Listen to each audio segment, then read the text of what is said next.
ಪರಿಸರ ಸ್ನೇಹಿ ಟ್ರಸ್ಟ್ ವತಿಯಿಂದ ಆಯೋಜಿಸಲಾಗಿದ್ದ ವಿಶ್ವ ಪರಿಸರ ದಿನಾಚರಣೆ ಹಾಗೂ ಕರುನಾಡ ರತ್ನ ಪ್ರಶಸ್ತಿ ಪ್ರದಾನ ಸಮಾರಂಭಕ್ಕೆ ಖ್ಯಾತ ಚಲನಚಿತ್ರ ನಟರು ಹಾಗೂ ನಿರ್ಮಾಪಕರಾದ ಗಣೇಶ್ ರಾವ್ ಕೇಸರ್ಕಾರ್, ಲಯನ್ಸ್ ರಕ್ತನಿಧಿ ವಿಜಯನಗರದ ಅಧ್ಯಕ್ಷರಾದ ಎಸ್ ಮನೋಜ್ ಕುಮಾರ್, ಕರ್ನಾಟಕ ಕಾರ್ಯನಿರತ ಪತ್ರಕರ್ತರ ಸಂಘದ ರಾಜ್ಯ ಅಧ್ಯಕ್ಷರಾದ ಶಿವಾನಂದ ತಗೂಡೂರು, ಬೆಂಗಳೂರು ನಗರ ಕಾರ್ಯನಿರತ ಪತ್ರಕರ್ತರ ಸಂಘದ ಅಧ್ಯಕ್ಷರಾದ ಸೋಮಶೇಖರ ಗಾಂಧಿ, ಸ್ವಾಮಿ ವಿವೇಕಾನಂದ ರಕ್ತನಿಧಿಯ ಕಾರ್ಯದರ್ಶಿಗಳಾದ ಮಂಜುನಾಥ್ ರೆಡ್ಡಿ, ಪರಿಸರ ಸ್ನೇಹಿ ಟ್ರಸ್ಟ್ ಅಧ್ಯಕ್ಷರಾದ ನಟರಾಜ್ ಬಿಪಿ, ವ್ಯವಸ್ಥಾಪಕ ಟ್ರಸ್ಟಿಗಳಾದ ಬಿಎ ಮಹೀಂದ್ರ, ಸುಷ್ಮಾ ಎ, ನಿವೃತ್ತ ಯೋಧರಾದ ಕುಮಾರಸ್ವಾಮಿ, ಕರ್ನಾಟಕ ಬಹುಜನ ಫೆಡರೇಷನ್ ಸಂಸ್ಥಾಪಕ ಅಧ್ಯಕ್ಷರಾದ ಶಂಕರ್ ಹಾಗೂ ಯೋಗ ಶಿಕ್ಷಕರಾದ ಶಂಕರ್ ದೀಪ ಬೆಳಗುವ ಮೂಲಕ ಚಾಲನೆ ನೀಡಿದರು. ಸಾಂಪ್ರದಾಯಿಕವಾಗಿ ದೀಪ ಪ್ರಜ್ವಲನೆ ಮಾಡುವ ಮೂಲಕ ಕಾರ್ಯಕ್ರಮವನ್ನು ಉದ್ಘಾಟಿಸಿದ ಗಣ್ಯರು ಪರಿಸರ ಸಂರಕ್ಷಣೆ, ಸಾಮಾಜಿಕ ಸೇವೆ ಹಾಗೂ ದೇಶ ಸೇವೆಯಲ್ಲಿ ತೊಡಗಿರುವ ವ್ಯಕ್ತಿಗಳ ಕೊಡುಗೆಯನ್ನು ಸ್ಮರಿಸಿದರು. ಕಾರ್ಯಕ್ರಮದಲ್ಲಿ ಪರಿಸರ ಜಾಗೃತಿ, ಸಮಾಜಮುಖಿ ಸೇವೆ ಹಾಗೂ ನಿವೃತ್ತ ಯೋಧರ ತ್ಯಾಗವನ್ನು ಗೌರವಿಸುವ ಉದ್ದೇಶದಿಂದ ವಿವಿಧ ಕಾರ್ಯಕ್ರಮಗಳನ್ನು ಹಮ್ಮಿಕೊಳ್ಳಲಾಗಿದ್ದು, ನೆರೆದಿದ್ದ ಅತಿಥಿಗಳು ಮತ್ತು ಸಾರ್ವಜನಿಕರು ಕಾರ್ಯಕ್ರಮಕ್ಕೆ ಮೆರುಗು ತಂದರು. ಒಂದು ಅಡಿ ಜಾಗ ಇದ್ರೆ ಸಾಕು, ಒಂದು ಅಂಗಡಿ ಜಾಗ, ಒಂದು 10 ಅಡಿ ಜಾಗ ಇದ್ರೆ ಒಂದು ಅಂಗಡಿ ಕೊಟ್ಬಿಡ್ತೀವಿ ಅನ್ನೋ ಒಂದು ಮನೋಭಾವ ಇವತ್ತು ನಮ್ಮಲ್ಲಿ ಎಲ್ಲರಲ್ಲೂ ಇದೆ. ಪರಿಸರ ನಾವು ಕಾಪಾಡಬೇಕು ಪ್ರತಿಯೊಬ್ಬರು. ಯಾಕಂದ್ರೆ ಮನೆಗೊಂದು ಮಗು, ಮನೆಗೊಂದು ಗಿಡ ಅಂತೇಳಿ ಮೊದಲು ಒಂದು ಗಾದೆ ಇತ್ತು. ಇವತ್ತು ಮನೆಗೊಂದು ಗಿಡನೂ ಇಲ್ಲ. ಯಾಕಂದ್ರೆ ಬೆಂಗಳೂರು ನಗರ ಇವತ್ತು ಕಾಂಕ್ರೀಟ್ ಆಗಿದೆ, ಕಾಂಕ್ರೀಟ್ ನಗರ ಆಗಿದೆ, ಎಲ್ಲೂ ಜಾಗ ಇಲ್ಲ ಗಿಡಗಳು ಇಡೋದಕ್ಕೆ. ಸರ್ಕಾರ ಹೇಳುತ್ತೆ ಅಷ್ಟು ಲಕ್ಷ ಗಿಡಗಳನ್ನು ಇಟ್ಟು ಅದೆಲ್ಲ ಬೋಗಸ್. ಕೆಲವೊಂದು ಪಾರ್ಕ್ಗಳಲ್ಲಿ ಇವತ್ತು ಇದೆ, ಜೀವ ವೈವಿಧ್ಯಮಯ ಆದಂಥ ಗಿಡಗಳು ಬೆಳೆಸ್ತಾ ಇಲ್ಲ.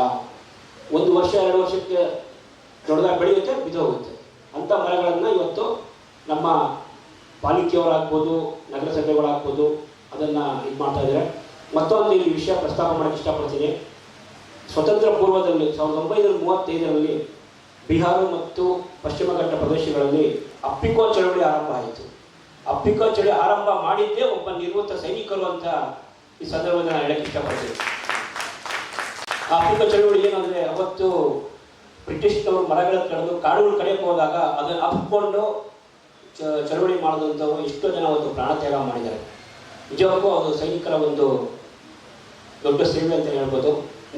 ಯಾಕಂದರೆ ಇವತ್ತು ನಿಮ್ಮೆಲ್ಲ ನೋಡಿದ್ರೆ ಭಾಳ ಖುಷಿ ಆಗುತ್ತೆ. ಈ ಒಂದು ಏತನೂ ಸಹ ಈ ಒಂದು ಗ್ರೂಪಾಗಿ ನಮ್ಮಂಥ ಯುವಕರನ್ನೇ ಒಂದು ನ್ಯಾಷನಲ್ ಮಟ್ಟದಲ್ಲಿ ಬಂದು ಕಾರ್ಯಕ್ರಮಕ್ಕೆ ಭಾಗವಹಿಸಿದ್ದೀರಾ. ಅಧ್ಯಕ್ಷತೆ ಭಾಷಣ ನಮ್ಮ ಗಣೇಶ್ ಸಾವರ್ಕರ್ ಭಾಳ ಸೊಗಸಾಗಿ ಮಾತಾಡಿದ್ರು. ನಮ್ಮ ಕುಮಾರಸ್ವಾಮಿಯವರು ಸಹ ಭಾಳ ಒಂದು ಚೆನ್ನಾಗಿ ವಿಷಯವನ್ನು ಮಂಥನ ಮಾಡಿಕೊಟ್ರು. ಹಾಗೂ ಎಲ್ಲ ನಮ್ಮ ಅತಿಥಿಗಳು ಸಹ ಒಂದು ಕಾರ್ಯಕ್ರಮದಲ್ಲಿ ಭಾಗವಹಿಸಿ ಎಲ್ಲ ಒಳ್ಳೆ ವಿಷಯಗಳನ್ನು ಹೇಳಿದ್ದಾರೆ. ಪರಿಸರ ಬೆಳೆಸಬೇಕು ಅಂತ ನಾವು ಸಹ ಪರಿಸರವನ್ನು ಬೆಳೆಸೋಣ.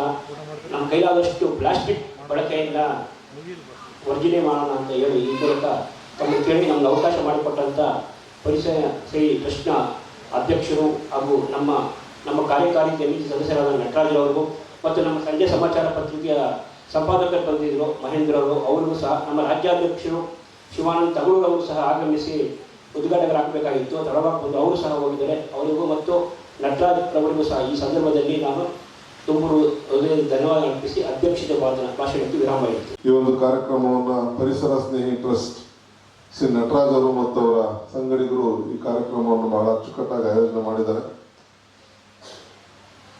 ನಮ್ಮ ವೀರ ಯೋಧರನ್ನ ಕರೆಸಿರೋದು ಈ ಕಾರ್ಯಕ್ರಮಕ್ಕೆ ಬಹಳ ಅರ್ಥಪೂರ್ಣವಾಗಿದೆ. ಬೇರೆ ಯಾವುದೇ ಕಾರ್ಯಕ್ರಮದಲ್ಲಾದರೂ ಕೂಡ ಇಂಥ ಯೋಧರನ್ನ ಕರೆಸಿ ಗೌರವಿಸಿ ಸನ್ಮಾನ ಮಾಡತಕ್ಕಂಥದ್ದು ಪ್ರತಿಯೊಬ್ಬರು ನಾಗರಿಕರ ಆದ್ಯ ಕರ್ತವ್ಯ ಅಂತ ನಾನು ಭಾವಿಸ್ತೇನೆ.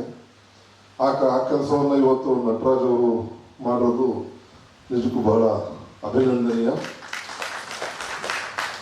ಕಾರಣ ಇಷ್ಟೇ ನೋಡಿ, ನಮ್ಮ ನಾಗರಿಕರಿಗೂ ಸೈನಿಕರಿಗಿರ್ತಕ್ಕಂಥ ವ್ಯತ್ಯಾಸ ಇಷ್ಟೇ. ನಾವು ನಾಗರಿಕರಂದ್ರೆ 10 ಗಂಟೆ ಅಂದರೆ 11:30 ನನ್ನನ್ನು ಸೇರಿ 12 ಗಂಟೆ 11:45 ಆ ಥರ ಬರ್ತೀವಿ.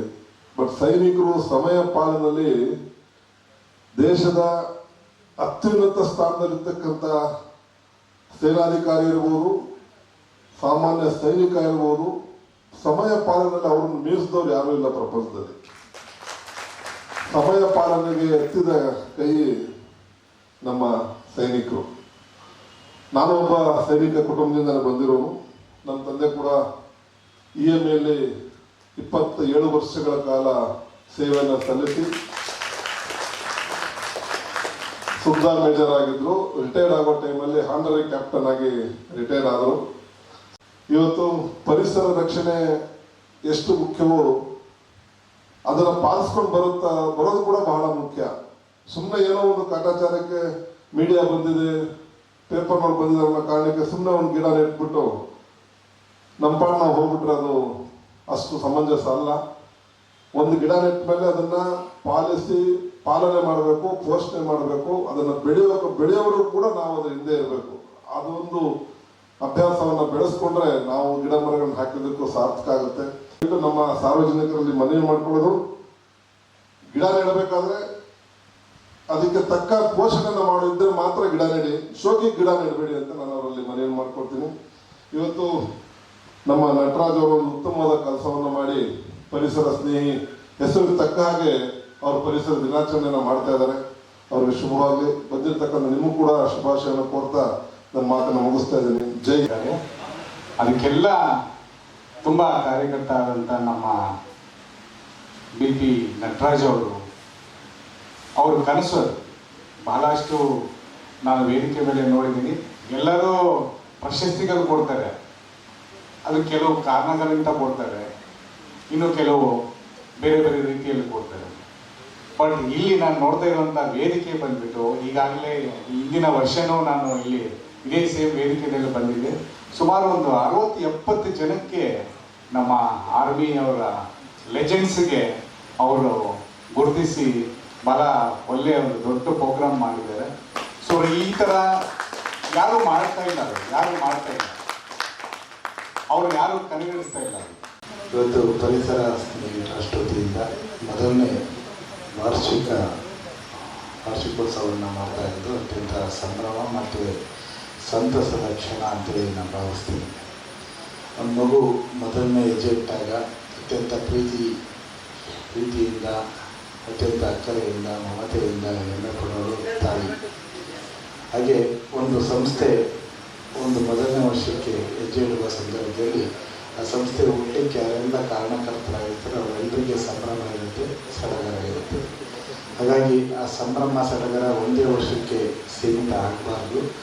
ಅದು 25 ವರ್ಷ ದಾಟಬೇಕು. ಬೆಳ್ಳಿ ಮಹೋತ್ಸವ ಮಾಡಬೇಕು, ಹಾಗೆ ಸುವರ್ಣ ಮಹೋತ್ಸವ ಮಾಡಬೇಕು, ಹಾಗೆ ವಜ್ರ ಮಹೋತ್ಸವ ಮಾಡಬೇಕು. ಆ ಎತ್ತರಕ್ಕೆ ಸಂಘಟನೆ ಬೆಳೆದಾಗ ಮಾತ್ರ ಅದಕ್ಕೆ ಏನು ಇದನ್ನು ಹಿಂದೆ ಯೋಚನೆ ಮಾಡಿ ಶುರು ಮಾಡಿರ್ತಾರೆ ಅವರೆಲ್ಲರಿಗೆ ಖುಷಿಯಾಗುವಂಥ ಸಂಗತಿ. ಆ ಕಾರಣಕ್ಕೋಸ್ಕರನೇ ಇವತ್ತು ಭಾಳ ಈ ಸಭೆ ಒಳಗಡೆ ನೋಡಿದಾಗ ತುಂಬ ಸಂತಸದ ಸಂಗತಿ ಅಂದರೆ ನಮ್ಮ ದೇಶದ ಗಡಿಯನ್ನು ಕಾಯುವಂಥ ಹಗಲಿರುಳು ಮಳೆ ಎನ್ನದೆ, ಚಳಿ ಎನ್ನದೆ, ಬಿಸಿಲೆನ್ನದೆ ನಿರಂತರವಾಗಿ ಈ ದೇಶಕ್ಕಾಗಿ ತ್ಯಾಗ ಬಲಿದಾನಗಳನ್ನು ಮಾಡಿದಂಥ ಅನೇಕರು, ಆ ಸಮುದಾಯದಿಂದ ಬಂದಂಥ ಅನೇಕರು ಇಲ್ಲಿ ಇದ್ದಾರೆ ಸೈನಿಕರು. ಹಾಗಾಗಿ ಭಾಳ ಸಂಭ್ರಮದ ಕ್ಷಣ, ಸಂತಸದ ಕ್ಷಣ ಅಂತೇಳಿ ನಾನು ಭಾವಿಸ್ತೀನಿ. ಎಲ್ಲ ಈ ಆಯೋಜಕರಾದಂಥ ಮಹೇಂದ್ರ ಅವರು, ಉಮೇಶ, ಹಾಗೆ ಇದರ ಟ್ರಸ್ಟ್ನ ಅಧ್ಯಕ್ಷರಾದಂಥ BP ನಟರಾಜ್ ಅವರು. ನಟರಾಜ್ ನನಗೆ ಪರಿಚಯ ಆಗಿದ್ದು ಈ ವಿಡಿಯೋ ನಮ್ಮದರ ಬೆಂಗಳೂರು ನಗರ ಘಟಕದ ಚುನಾವಣೆಗಳು ನಡೀತವೆ. ಎಲ್ಲ ಜಿಲ್ಲಾ ಘಟಕಗಳ ಚುನಾವಣೆ ಆದಾಗ ಬೆಂಗಳೂರು ನಗರ ಘಟಕ ಕೂಡ ಚುನಾವಣೆ ನಡೆಯುತ್ತೆ. ಆಗ ಆ ಚುನಾವಣೆಯಲ್ಲಿ ಸ್ಪರ್ಧೆ ಮಾಡಿದ ಸರ್ ನನಗೊಂದು ಮತ ಕೊಡಿ ಅಂತೇಳಿ ಕೇಳಿ ಬಂದಂಥವನು ಈ ನಟರಾಜ್. ಆ ಸಂದರ್ಭದಲ್ಲಿ ಪರಿಚಯ, ಅಲ್ಲಿ ಆಚೆಗೂ ಕೂಡ ಸುಮ್ಮನೆ ಮಾತನಾಡಿರ್ತೀವಿ, ಆದರೆ ಆ ಒಡನಾಟ ಇರೋದಿಲ್ಲ.